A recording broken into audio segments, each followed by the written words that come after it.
हिते मूंखे आगाह कयो मेड़ मां DSP ऑफिस वेझो अणॼातल पीरसन जो लाश हथायो आहे। अहम ख़बर आहे मेड़ मां मूंखे ॾियूं पिया DSP ऑफिस वेझो अणॼातल पीरसन जो लाश हथायो आहे। इतलाबाद पुलिस पहुची लाश कणाए अस्पताल मुंतक़िल कयो आहे। मेड़ मां आगाह कयूं पिया DSP ऑफिस वेझो अणॼातल पीरसन जो लाश हथायो आहे। अहम ख़बर आहे मेड़ मां मूंखे ॾियूं पिया DSP ऑफिस वेझो अणॼातल पीरसन जो लाश हथायो आहे।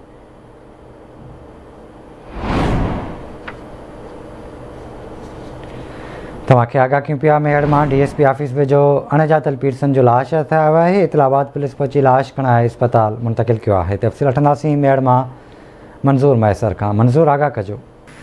जी मां तव्हांखे ॿुधाईंदुमि त मेड़ जे ॿिनि थाणनि ऐं DSP भरिसां हिकु नामालूम 60 साला शख़्स पीरसन शख़्स लाश हथायो आहे, जंहिंखे शहरनि खणी तालका हॉस्पिटल मेड़ पहुचायो आहे, जिते सुञाणप न थी सघी आहे। हिन वक़्तु हथियाल लाश तालका हॉस्पिटल मेड़ पहुतल आहे।